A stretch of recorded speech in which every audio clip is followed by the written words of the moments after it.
Hari ini adalah hari Minggu Advent yang kedua. Marilah kita pertama-tama kita berdoa dan memohon ampun supaya perayaan ini mendatangkan keselamatan untuk kita. Saya mengaku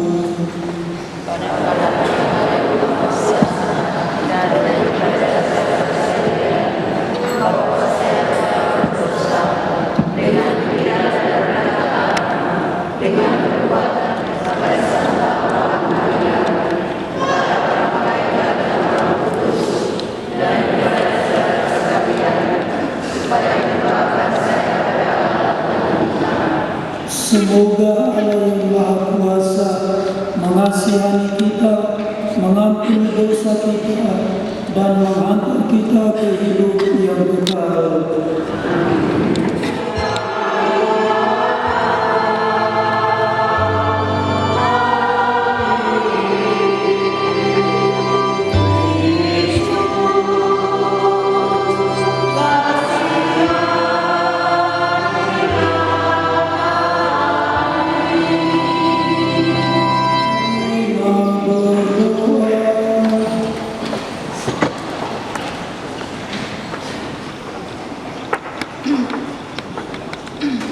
Allah Bapa yang kekal, sejak dahulu kala Engkau memperdengarkan suara melalui para nabi.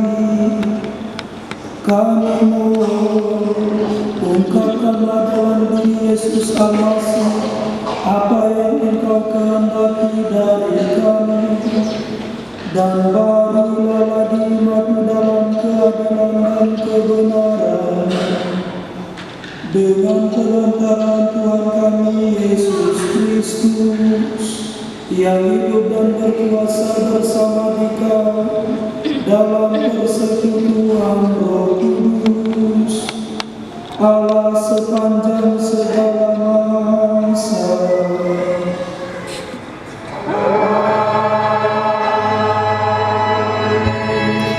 Yang itu Bapa di hadapan Tuhan, satu hari sama seperti 1000 tahun, dan 1000 tahun sama seperti satu hari. Tuhan tidak lalai menepati janjinya, sekalipun ada orang yang menganggapnya demikian. Tetapi Tuhan sabar terhadap kamu, karena Ia menghendaki supaya jangan ada yang binasa, melainkan supaya semua orang yang berbalik dan bertobat. Tetapi hari Tuhan akan tiba seperti pencuri. Pada hari itu langit akan lenyap dengan gemuruh yang dahsyat, dan unsur-unsur dunia akan hangus dalam nyala api. Bumi dan segala yang ada di atasnya akan hilang lenyap. Jadi jika segala sesuatu ini akan hancur secara demikian, betapa suci dan salehnya kamu harus hidup. Kamu menantikan dan berusaha mempercepat kedatangan hari Allah. Pada hari itu langit akan binasa oleh api, dan unsur-unsur dunia akan lebur oleh nyalanya. Tetapi sesuai dengan janji Allah, kita menantikan langit dan bumi yang baru, di mana terdapat kebenaran.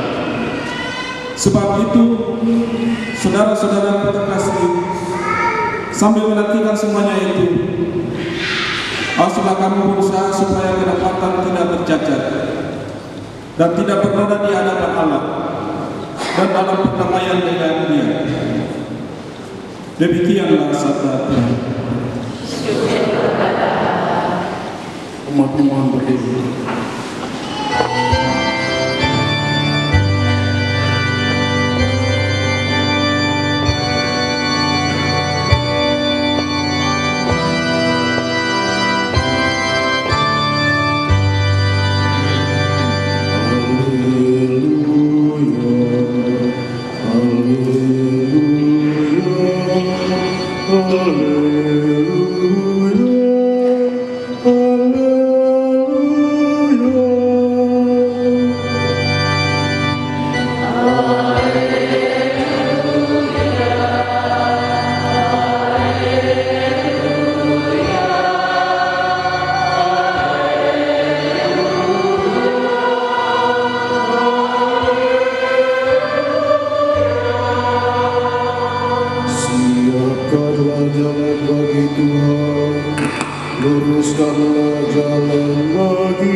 keselamatan yang datang dari Tuhan.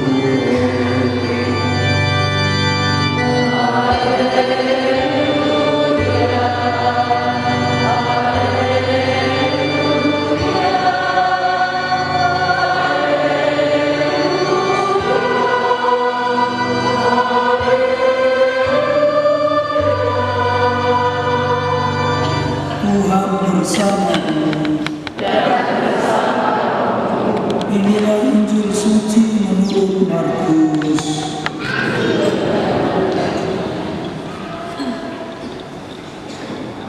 Inilah permulaan Injil tentang Yesus Kristus, Putra Allah. Seperti ada tertulis dalam kitab Nabi Yesaya, "Lihatlah, Aku menyuruh utusanku mendahului engkau. Ia akan mempersiapkan jalan bagimu. Ada suara orang yang berseru-seru di padang gurun, persiapkanlah jalan untuk Tuhan, luruskanlah jalan baginya." Demikianlah Yohanes Pembaptis tampil di padang gurun dan memberitakan baptisan tobat untuk pengampunan dosa. Lalu berdatanglah kepada Yohanes orang-orang dari seluruh daerah Yudea dan dari semua penduduk Yerusalem. Sambil mengaku dosanya, mereka dibaptis olehnya di Sungai Yordan. Yohanes memakai jubah bulu unta dan ikat pinggang kulit, makanannya belalang dan madu hutan. Inilah yang diberitakannya, "Sesudah aku, akan datang Dia yang lebih berkuasa daripada aku. Membungkuk dan membuka tali kasutnya pun aku tidak layak. Aku membaptis kamu dengan air, tetapi Dia akan membaptis kamu dengan Roh Kudus." Berbahagialah orang yang mendengarkan sabda Tuhan dan tekun melaksanakannya.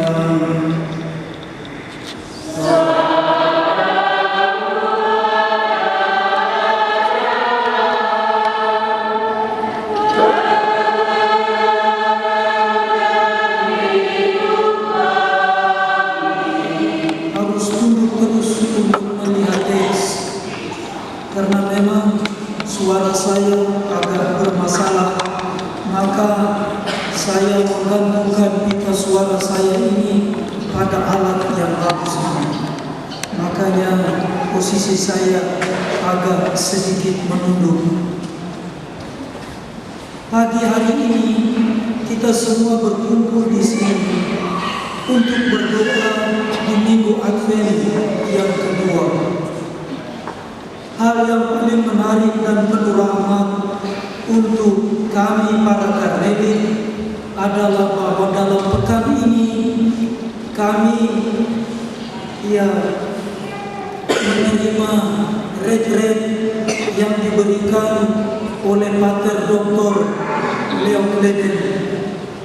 Lalu untuk kami yang jauh ini, kami hanya mengikutinya lewat membaca tentang bahan-bahan yang telah Dia berikan. Seharusnya akan menjadi lebih menarik jika itu mengikutinya secara langsung. Tetapi karena jarak dan keterbatasan yang semuanya kami alami, maka saya hanya bisa membacanya. Dan untuk saya, bahwa refleksi ini hanya saya kutip sebagai buah dari renungan yang baik untuk kita bersama, dan mudah-mudahan ini dapat menjadi bekal bagi kita dalam memaknai Minggu Advent yang kedua ini. Saudara terkasih, Injil yang ada pada minggu kedua ini, minggu kedua Advent di tahun B, itu adalah Injil Markus yang diambil dari bab 1 ayat 1 sampai dengan 8, yang mana di dalam Injil ini dituliskan secara jelas tentang sosok Yohanes Baptis.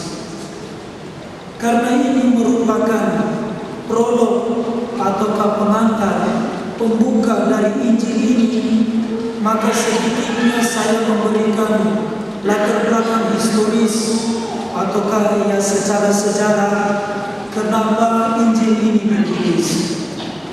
Bapak Ibu terkasih, Injil Markus disebut sebagai Injil yang tertua karena menurut catatan untuk mereka yang menyelidiki dengan baik tentang tulisan Injil ini, mereka mengatakan bahwa alasan Markus merupakan Injil yang tertua karena dia adalah Injil yang paling pendek, yang mana dia hanya terdiri dari beberapa bab saja, kurang lebih ada 16.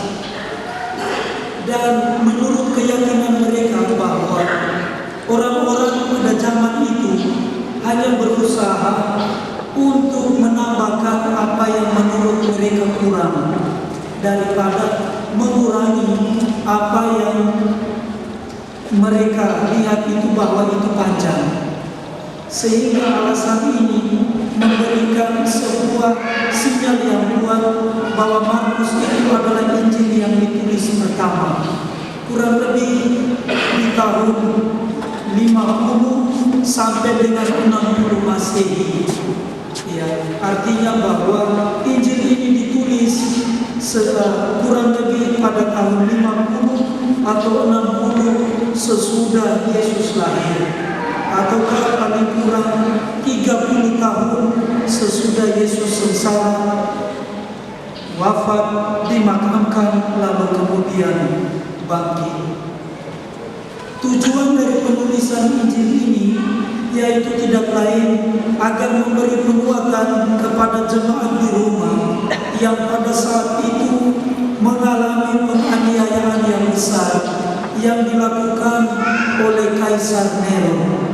Kaisar Nero ini adalah kaisar yang sangat keji dan kejam pada waktu itu, yang termasuk dia memiliki andil yang besar dalam membakar ataukah ya katakanlah membuat Koloseum ya sebagai pertarungan gladiator, yang mana itu manusia melawan hewan-hewan buas dan itu ditonton.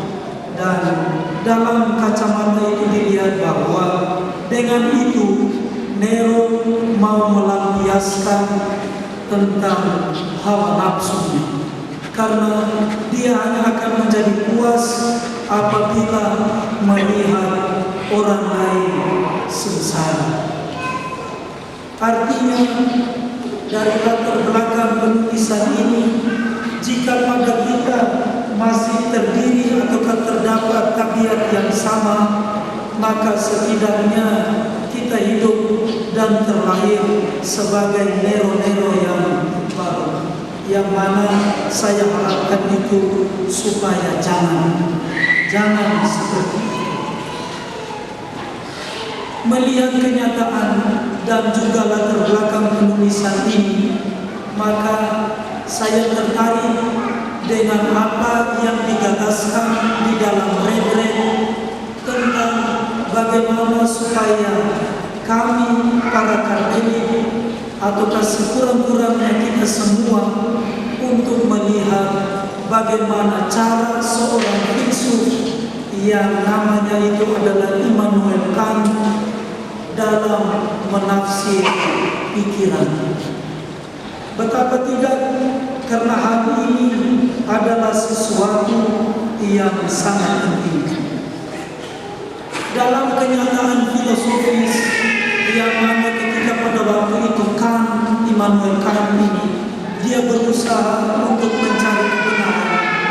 Dia sampai kepada sebuah pengalaman bahwa dengan rumusan yang seperti ini, tentu ya dibanding dengan berpikiran negatif, pikiran positif itu jauh lebih baik. Ya. Artinya bahwa di dalam hidup ini, kalau kita berpikiran positif, itu jauh lebih baik daripada kita berpikir negatif. Akan menjadi celaka apabila kita tidak berpikir sama sekali. Gagasan ini muncul dari pengalaman refleksi yang besar yang dibuat oleh filsuf Prancis yang namanya itu Descartes, yang mana dia mengatakan bahwa saya berpikir maka saya ada, cogito ergo sum. Dalam pengalaman ini kita berusaha untuk kembali lagi melihat diri kita, bahwa jangan sampai kita ini menjadi orang-orang yang gagal karena kita salah menafsirkan pikiran. Di dalam kenyataan hidup yang baik ini, kan menuliskan bahwa ada sesuatu yang akan menjadi celaka atau musibah apabila kita berusaha untuk mencari apa yang kita cari kepada orang yang sedang mencari. Jadi akan menjadi sangat berbahaya apabila kita mau mencari sesuatu di dalam orang yang sedang mencari juga sesuatu itu. Dalam kata lain, Kant mau menuliskan secara lurus bahwa orang yang membicarakan orang yang mencari, dia hanya berusaha untuk mencari kekayaan menjadi miliknya sendiri. Artinya, apabila kita sedang berusaha untuk mencari kekayaan dengan membicarakan orang lain, maka sebetulnya kita sementara berada di dalam sebuah pemikiran yang keliru. Kenapa keliru? Karena pada saat itu proyeksi ego kita menjadi lebih besar. Dan ingat, bangunan pemikiran yang kita buat atas cara yang demikian, maka kita akan mendapatkan sesuatu yang hampa. Karena justru di dalamnya terlihat bahwa bukan kebenaran yang sedang kita perjuangkan, tetapi yang sedang kita buat itu adalah ego kita. Karena yang bagaimana orang bisa mencari kehormatan dengan membicarakan orang lain yang ia benci, itu tidak mungkin. Ya. Dan mengapa setiap kita seringkali jatuh dalam pengalaman ini? Karena sekali lagi kita terperangkap dalam kenyataan ini. Kita berusaha untuk mencari kebenaran dengan menegakkan kesalahan orang lain. Itu keliru. Itu cara pikir kita yang menurut saya menjadi sesuatu yang sangat ataukah tidak bermartabat. Di sisi lain, bahwa kita juga tidak bisa mencari kekuasaan dengan membicarakan orang yang sedang mencari kuasa. Ya. Artinya bahwa kita tidak pernah bisa terlepas dari hubungan dengannya ketika kita sendiri diri tampil sebagai pembicara. Bahwa pada saat itu kita belajar dari pengalaman, maka sesungguhnya kita semua menurutkan ada salah di sini. Ya. Karena apa? Kita mencontohkan atau kita mengikatkan diri kita dengan pengalaman yang keliru. Maka yang sedang diasingkan dalam kenyataan itu adalah diri kita sendiri. Dengan kata lain, saya mau mengatakan ini secara sederhana. Contoh, ketika kita berusaha untuk menipu, maka sesungguhnya yang kau tipu itu adalah dua orang. Pertama, kau tipu orang yang mau kau tipu. Terus yang kedua, kau tipu dengan kau punya diri sendiri. Lantas, kalau begitu, sampai kapan usaha kita supaya kita bisa sampai kepada kebenaran? Sekali lagi, bersyukur dan puji Tuhan karena kita memiliki iman yang mana tokoh-tokoh di dalam kitab suci itu dapat kita angkat dan kita refleksikan sebagai orang-orang yang sudah terbebas dari kenyataan ini. Mereka tidak hanya membuktikan dengan uraian tulisan yang ditulis oleh para penulis Injil ini, tetapi sungguh bahwa mereka telah menghidupkannya sebagai sebuah kesaksian agar kita tidak keliru. Dalam hidup komunitas, dalam hidup sosial, godaan yang paling besar untuk kita itu adalah bahwa ketika kita memproyeksikan orang ketiga, kadang-kadang kita merasa bahwa rumah tangga itu hancur karena kehadiran orang ketiga yang mengganggu salah satu pasangan dari orang yang amat kita cintai di dalam rumah tangga kita masing-masing. Itu memang dapat terlihat secara lurus, namun sering kita menjadi lupa bahwa orang ketiga yang ada dalam proyeksi kita itu sebenarnya adalah diri kita sendiri, satu sisi dari hati kita yang belum kita bisa rangkum dengan penuh dengan kasih sayang yang begitu besar.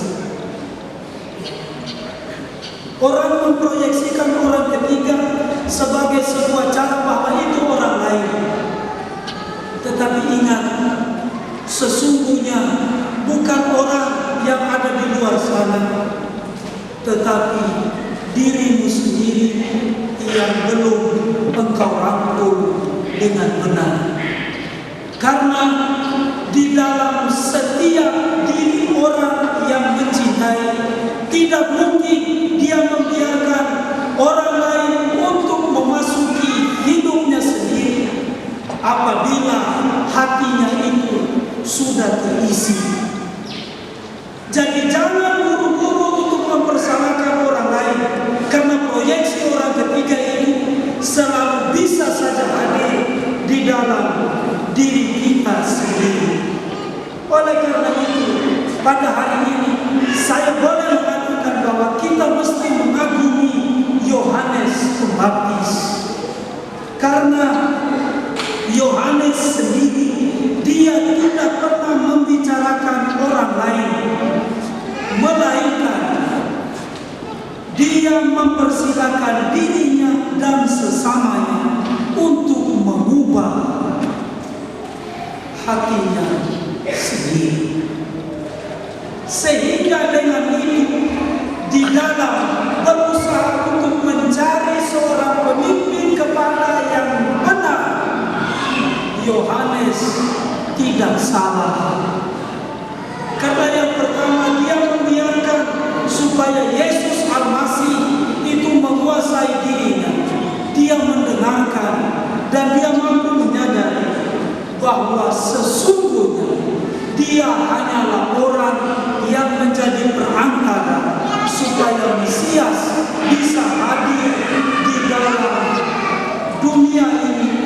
agar dunia menjadi selamat.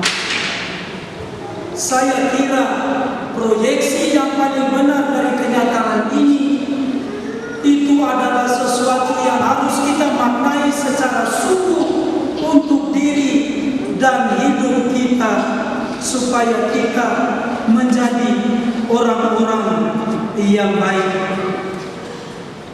Maria, Yohanes Pembaptis, dia tidak membiarkan orang ketiga, termasuk orang lain dan dirinya sebagai objek untuk dibicarakan, melainkan sebagai pelaku atau subjek untuk dirinya.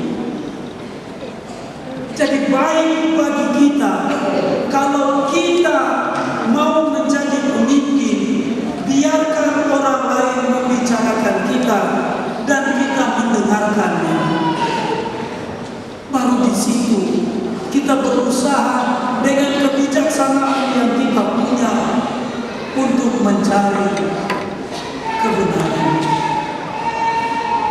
Saya ingatkan sekali lagi, dalam masa-masa ini kita akan hidup dalam situasi yang mungkin kita akan mendengar berbagai macam argumen untuk meyakinkan supaya kita mampu memilih pemimpin kita dengan benar. Tetapi ingat, kalau seandainya diri kita sendiri saja kita tidak mampu untuk membiarkan supaya dia pimpin kita untuk menjadi yang benar, maka saya yakin pilihan kita juga kemungkinan besar akan menjadi keliru. Oleh karena itu, setidaknya dalam diri bagian yang paling sungguh sebagaimana yang dikatakan oleh Santa Teresia, bahwa siapa Teresia bilang, bahwa siapapun yang mencari Tuhan, dia tidak membutuhkan sayap,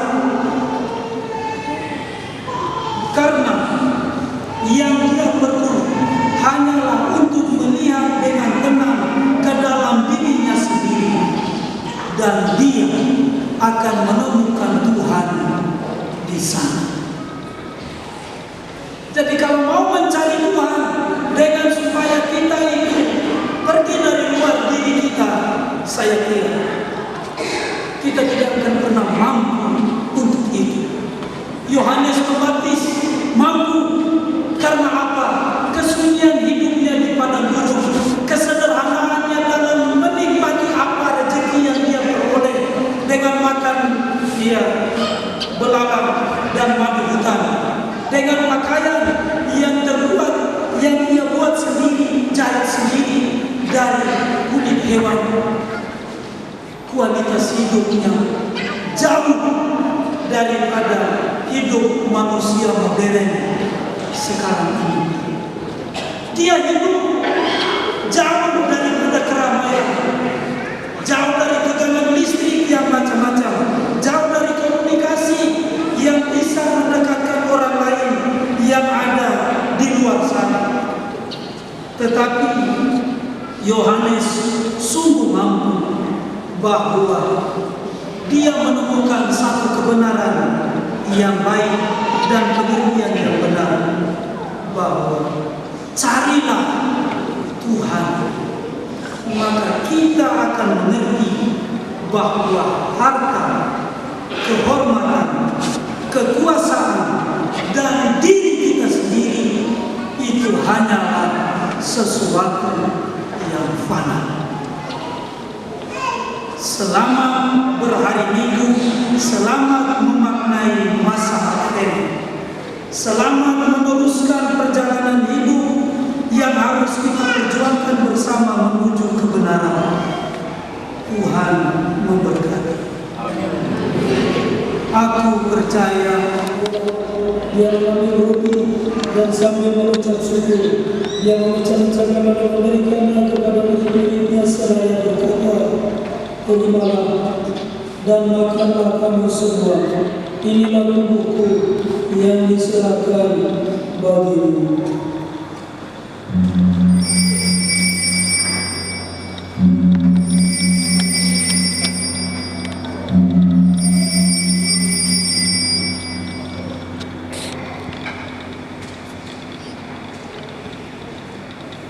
Demikian pula sesudah berjamuan, dia mengambil piala, sekali lagi dia mengucap syukur kepadamu, memberikannya kepada murid-muridnya seraya berkata, terimalah dan minumlah kamu semua, inilah piala darahku, darah perjanjian baru dan kekal, yang ditumpahkan bagimu dan bagi semua orang demi pengampunan dosa.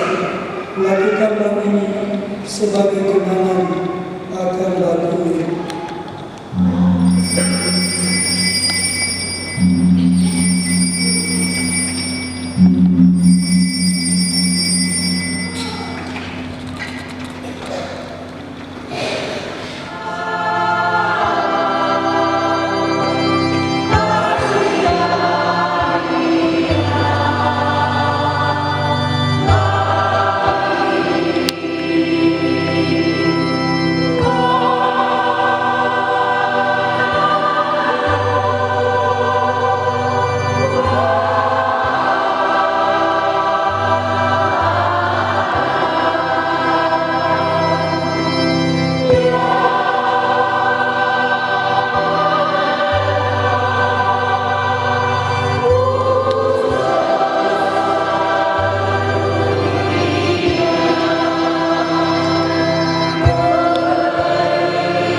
Berbahagialah kita semua yang diundang ke perjamuan anak domba.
Pengumuman dilayani Minggu tanggal 10 Desember 2023. Minggu Misa Hari Minggu Advent kedua, Stasi Satu Agustus. Misa Sabtu sore 16 Desember 2023 di Gereja Porohati dimulai 18.00. Misa Hari Minggu Advent ketiga 17 Desember 2023 di Gereja Stasi dimulai pukul 9 pagi. Tiga, dijual kalender liturgi Odo tahun 2024 dengan harga Rp50.000 per kalender. Bagi umat yang mau membeli dapat menghubungi sekretariat. 4. Selama bulan Desember tidak ada misa lingkungan. Jika ada permintaan khusus pengurus lingkungan bisa langsung menghubungi Pastor Wahdi atau Pastor Tara. Terus kemarin dengan saudari Juliana Gedewati Angkoli dengan dari stasiun SD Studius Pulau Adi bagi umat yang mengetahui halangan perkawinan pasangan tersebut dapat melaporkan kepada